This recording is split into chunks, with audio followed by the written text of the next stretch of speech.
Baik, selamat datang pada kuliah hari ini. Untuk topik berikutnya pada mata kuliah Biokimia 1, kita akan membahas tentang fungsi dan kinetika enzim. Saudara bisa menggunakan buku rujukan yang saya lampirkan pada slide ini. Saudara juga harus bisa mengakses website dari database enzim yang untuk mata kuliah kali ini kita akan menggunakan website Expasi. Idealnya sebelum saudara memulai perkuliahan ini, saudara sudah membaca RPS mengenai topik kita ini. Tapi akan kita lihat lagi kompetensi saudara untuk enzim dan kinetikanya itu bisa saudara lihat pada RPS untuk topik minggu ke-9 dan ke-10. Sebagai kompetensi minimal dari mata kuliah atau pokok bahasan enzim ini, itu saudara bisa diminta untuk bisa menjelaskan tentang bagaimana cara kerja enzim sebagai biokatalis. Kemudian saudara harus mengerti tentang pengelompokan enzim sesuai dengan nomenklatur yang mengatur pengelompokan enzim. Dari sana, saudara harus mampu menjelaskan juga tentang fungsi dan reaksi enzim berdasarkan tata nama enzim tersebut. Terkait dengan kinetika dan reaksi enzim, maka dari sana nanti saudara harus mampu bagaimana menjelaskan hubungan parameter yang terkait dengan reaksi-reaksi enzim dan apa konsekuensinya terhadap kinetika dasar dari reaksi tersebut. Untuk kegiatan yang akan dinilai dari topik ini, itu seperti biasa itu ada bagian yang memerlukan tugas, penyiapan tugas, dan dalam bentuk penilaian hasil tes. Karena kita menggunakan metode daring, maka di akhir pertemuan nanti, saudara akan diminta mengerjakan suatu review dalam bentuk self-assessment yang akan diberikan dalam bentuk soal multiple choice atau quiz. Oke, sebelum kita mulai dengan struktur, fungsi, dan kinetika enzim, kita diskusi sedikit mengenai sejarah dari enzim. Enzim itu bukan sesuatu hal yang baru. Enzim sudah dikenal orang sejak tahun 1700-an.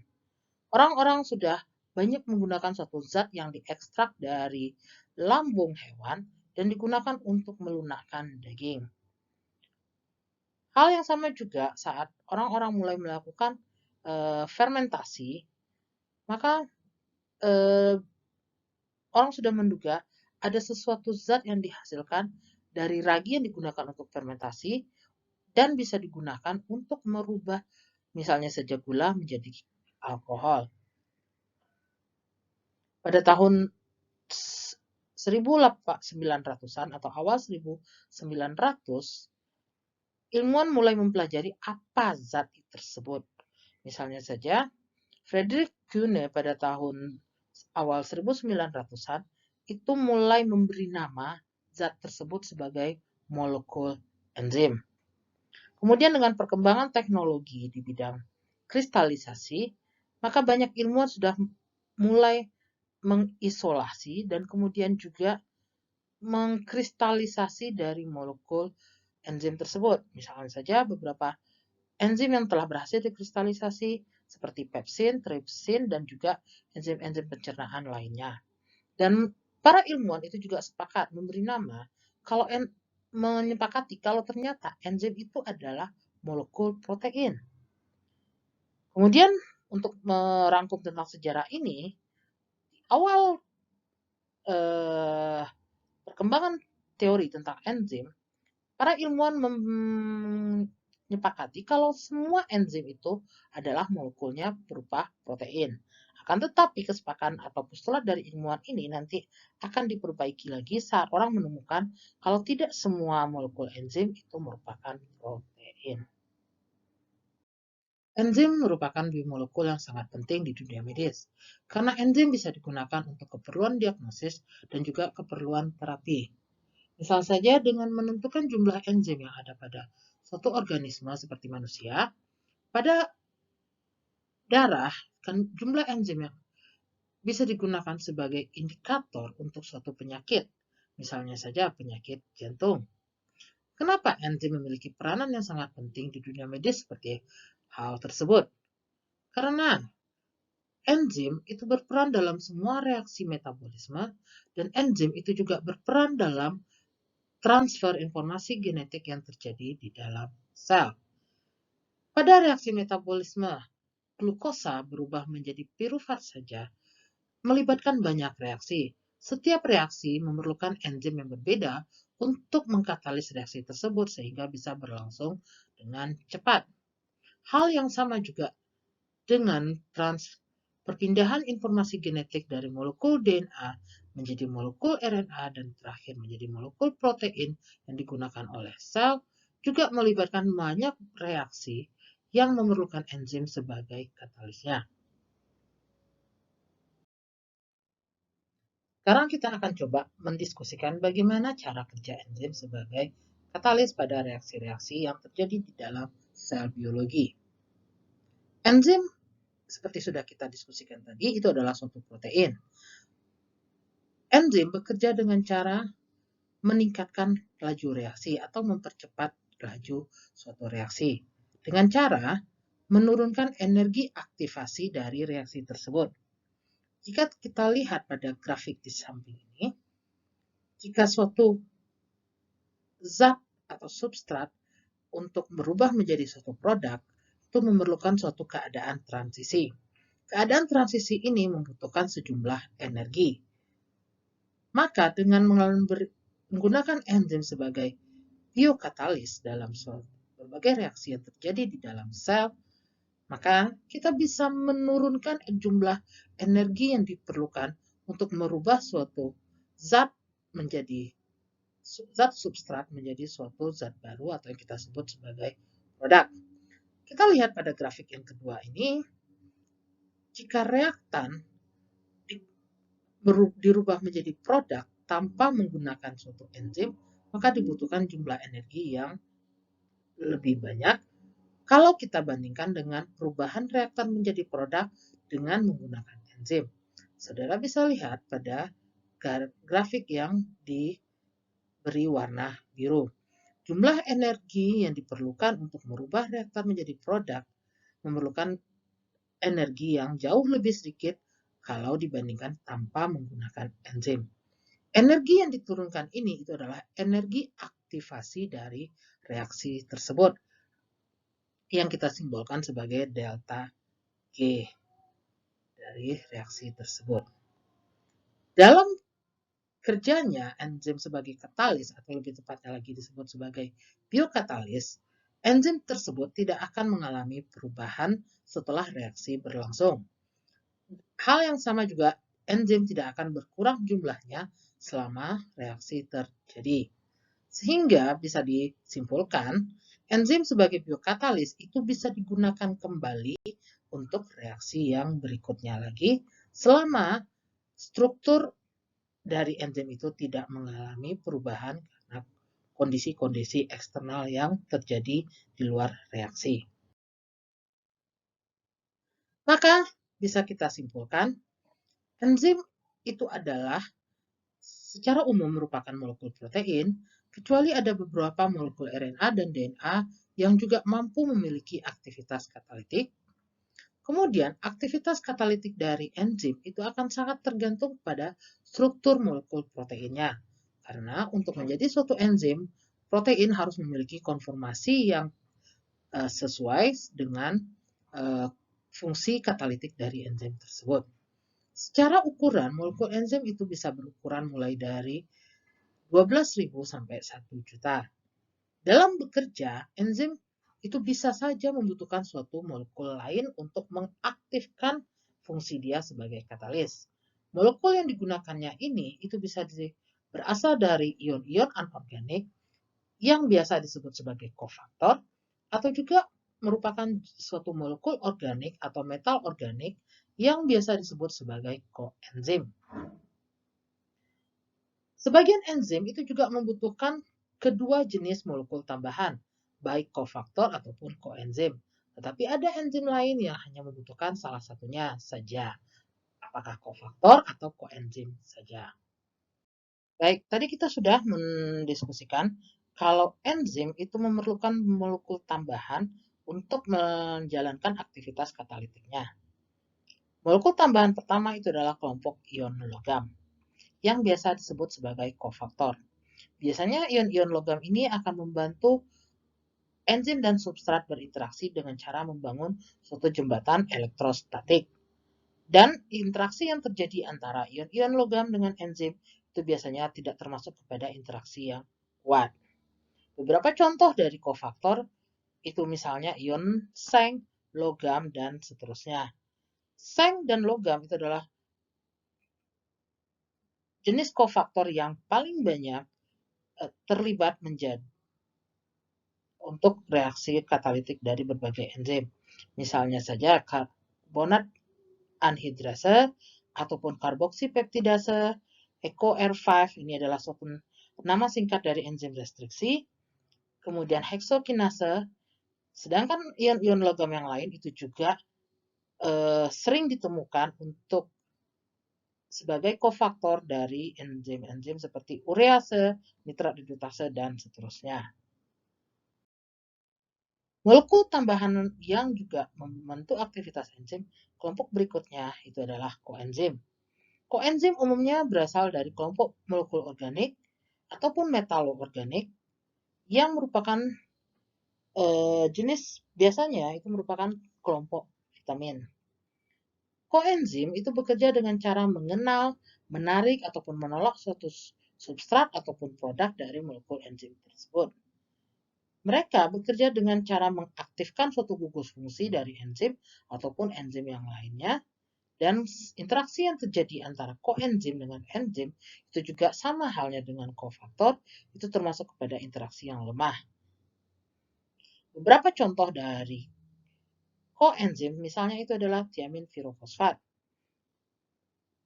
atau biasa disingkat sebagai TPP, merupakan koenzim dari enzim pirufat dehidrogenase, flavin adenin nukleotida atau yang biasa disingkat sebagai FAD, itu merupakan koenzim dari enzim monoamin oksidase.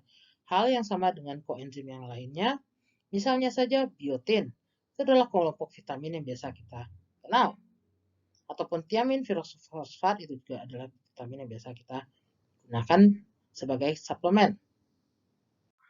Kalau tadi kita membahas ada molekul tambahan yang terikat dengan enzim secara interaksi yang sifatnya lemah atau tidak terikat secara kuat, ternyata ada kelompok molekul tambahan lain yang terikat secara kuat ke struktur enzim. Kelompok molekul ini itu disebut sebagai gugus prostetik. Biasanya kelompok gugus prostetik bisa saja juga molekul organik ataupun molekul anorganik, sama halnya dengan kofaktor dan koenzim tadi. Yang membedakannya itu adalah jenis ikatan yang terbentuk antara molekul tersebut dengan enzim. Jadi bentuk atau sifat ikatan yang terbentuk biasanya bersifat permanen melalui ikatan kovalen. Bisa saudara lihat interaksinya. Gugus prostetik itu biasanya akan berinteraksi di dekat sisi aktif dari enzim itu sendiri. Contohnya, saudara bisa lihat pada protein hem terdapat gugus prostetik. Hem adalah gugus prostetik yang terdapat pada hemoglobin. Jadi menjembatani interaksi antara 4 protein globin sehingga bisa menjalankan fungsinya. Berikutnya kita akan mengenal sedikit tentang istilah yang terkait dengan struktur enzim. Jika suatu enzim itu sudah terikat dengan koenzim ataupun kofaktor pada posisi tertentu, maka struktur enzim itu kita sebut sebagai holoenzim. Akan tetapi saat enzim tersebut belum terikat dengan koenzim ataupun kofaktornya, maka enzim itu kita sebut sebagai apoenzim. Sebagai contoh, dua enzim yang saat dia tidak terikat dengan kofaktornya, maka dia dalam strukturnya kita sebut sebagai apoenzim. Dan saat dia sudah terikat dengan kofaktornya, dalam hal ini itu adalah magnesium, maka dia disebut sebagai holoenzim. Jadi bisa saudara lihat, dua enzim yang dicontohkan itu misalnya DNA polimerase dan RNA polimerase itu sama-sama menggunakan kofaktor ion magnesium. Maka pada contoh ini itu adalah untuk RNA polimerase, magnesium dalam bentuk ion magnesium itu berinteraksi pada posisi tertentu di struktur dari RNA polimerase. Maka saat magnesium sudah berinteraksi, barulah memungkinkan untuk RNA polimerase mengkatalis reaksi perubahan DNA menjadi RNA. Pada awal enzim itu ditemukan oleh para ilmuwan dan juga orang-orang yang bekerja dengan enzim, penamaan enzim itu belum memiliki ketentuan yang tetap. Enzim diberi nama dengan cara yang berbeda-beda. Misalnya saja enzim urease. Enzim ini diberi nama berdasarkan substrat dari enzim tersebut, yaitu urea, sehingga substratnya diberi akhiran ase. Cara lain, misalnya saja seperti halnya enzim pepsin, enzim ini diberi nama berdasarkan jenis reaksi spesifik yang dikatalis oleh enzim tersebut. Kemudian, cara yang ketiga misalnya, enzim tripsin. Tripsin itu berasal dari kata Yunani tripsis yang menunjukkan sumber dari enzim itu sendiri. Maka penamaan secara trivial ini tentu saja tidak akan bisa memberikan informasi yang seragam tentang fungsi dan reaksi yang dikatalis oleh enzim tersebut.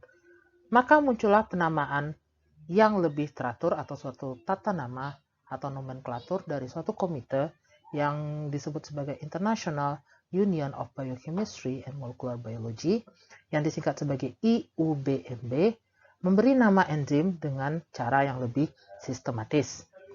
Misalnya contohnya di sini, enzim ATP glukosa fosfotransferase. Enzim ini diberi nama secara sistematis, kemudian enzim juga memiliki suatu kode yang memiliki beberapa arti dan menunjukkan apa jenis enzimnya, apa jenis reaksinya, dan apa jenis substrat yang dikatalisnya. Kode ini disebut sebagai kode EC dari enzim. Maka kita akan bahas lebih lanjut mengenai kode EC atau enzim komisi yang mengatur tata nama enzim. Misalnya saja dari enzim yang kita beri contoh di sini, ATP glukosa fosfotransferase. Dari nama lengkap enzim yang sudah diatur oleh IUBMB ini, kita bisa melihat reaksi yang dikatalis oleh enzim ini itu adalah reaksi perubahan ATP dan glukosa, D-glukosa, dikatalis oleh enzim ATP glukosa fosfotransferase, dihasilkan produknya itu adalah ADP dan D-glukosa 6-fosfatase. Maka bisa saudara lihat, dari namanya itu ada ATP, glukosa, kemudian reaksi yang dikatalisnya itu adalah mentransfer fosfat. Maka bisa kita lihat sendiri dari persamaan reaksi dari perubahan ATP dan D-glukosa ini. Nama sistematis dari enzim yang diatur oleh enzim komisi ini, atau kita sebut juga sebagai nama EC dari enzim, itu secara umum bisa kita bagi menjadi dua bagian. Bagian pertama itu adalah menjelaskan tentang apa substrat dari enzim tersebut. Kemudian bagian kedua itu menunjukkan yang berakhiran ase, itu menunjukkan reaksi yang dikatalis oleh enzim tersebut. Maka contoh lain dari tata nama sistematis dari suatu enzim, misalnya saja pada laktat dehidrogenase. Pada nama enzim laktat dehidrogenase terdiri dari dua kata. Jadi enzim seperti pada contoh sebelumnya itu ada yang terdiri dari tiga kata, sedangkan ada pula enzim yang hanya terdiri dari dua kata. Laktat itu menunjukkan substrat dari enzim itu sendiri. Dehidrogenase menunjukkan reaksinya itu adalah reaksi penghilangan hidrogen dari substratnya tersebut. Maka penamaan enzim sesuai aturan EC dan juga nama tersebut akan memiliki suatu kode angka. Maka kode angka itu bisa menunjukkan kelompok dari reaksi yang dikatalis dari enzim tersebut. Ada 6 jenis kelompok reaksi dari enzim yang diatur oleh enzim komisi. Kemudian kita menggunakan kode angka tersebut sebagai kode angka dari EC, atau kita menyebutnya sebagai kode angka EC. Maka pengelompokan nama enzim berdasarkan aturan enzim komisi ini itu tidak akan bisa menjelaskan tentang apa jenis asam amino dari enzim tersebut. Kita juga tidak akan bisa tahu tentang struktur protein enzim tersebut dan bagaimana mekanisme reaksi kimia dari enzim tersebut. Maka seperti sudah dijelaskan sebelumnya tadi, penamaan enzim sesuai dengan enzim komisi itu bisa mengelompokkan enzim menjadi 6 kelompok kelas enzim. Kelas pertama itu adalah oksidoreduktase. Enzim ini akan bekerja mengkatalis transfer elektron ataupun mengkatalis perpindahan dari ion hidrida ataupun ion hidrogen. Kelompok enzim berikutnya itu adalah enzim yang mengkatalis reaksi transfer dari gugus fungsi atau yang biasa disebut sebagai kelompok enzim transferase. Berikutnya, enzim yang mengkatalis reaksi hidrolisis itu termasuk ke dalam kelompok kelas enzim hidrolase. Yang keempat itu adalah enzim-enzim yang mengkatalis untuk penambahan gugus fungsi pada ikatan rangkap ataupun sebaliknya, pembentukan ikatan rangkap dengan memindahkan suatu gugus fungsi. Maka kelompok enzim ini adalah kelompok enzim yang keempat, yaitu enzim liase. Kelompok enzim yang kelima itu adalah kelompok enzim isomerase. Enzim ini itu adalah enzim yang mengkatalis reaksi perpindahan suatu gugus dari suatu molekul dan menghasilkan bentuk isomer dari molekul tersebut. Terakhir, kelompok enzim ligase. Enzim ini itu akan mengkatalis berbagai reaksi yang membentuk struktur dari CC, CS, CO, dan CN, atau pembentukan ikatan dari CC, CS, CO, dan CN dengan melakukan reaksi kondensasi dan juga melakukan bersamaan dengan reaksi kondensasi tersebut terjadi pemutusan dari ATP. Sekarang kita lihat bagaimana tata nama itu dibuat. Tata nama enzim itu dibuat dengan menggunakan 4 digit angka dan diawali dengan singkatan EC. 4 digit angka ini menunjukkan untuk digit pertama atau yang kita gunakan di sini itu adalah huruf A, itu menunjukkan apa kelas dari enzim tadi. Seperti yang sudah dijelaskan, ada 6 kelas dari enzim atau 6 kelompok dari enzim. Digit yang kedua atau huruf B itu menunjukkan subkelas dari enzim tersebut. Digit yang ketiga menunjukkan sub-subkelas dari enzim, dan digit yang keempat menunjukkan sub-sub-subkelas dari enzim. Digit B, C, dan D itu akan menunjukkan apa jenis digit B dan C itu menunjukkan apa reaksi yang dikatalis oleh enzim tersebut, dan digit D itu akan menunjukkan perbedaan reaksi yang sama berdasarkan substrat dari enzim tersebut. Jadi reaksi yang sama bisa saja substratnya berbeda. Maka enzim tadi seperti sudah kita bahas sebelumnya, itu memiliki nama dari enzim komisi dan juga memiliki angka-angka yang menunjukkan apa dari substrat dari enzim tersebut, apa reaksinya, dan seterusnya. Maka kita bisa dapat lihat pada contoh alkohol NAD+ oksidoreduktase itu memiliki nama resminya dari EC seperti yang sudah disebutkan tadi, dan juga memiliki 4 angka pengenalnya, itu adalah 1111. Maka bisa disimpulkan, nama enzim komisi itu akan digit pertamanya akan menunjukkan apa kelompok atau kelas dari enzim tersebut, dimulai dari angka 1 sampai angka 6 dan menunjukkan apa jenis reaksi dari enzim tersebut.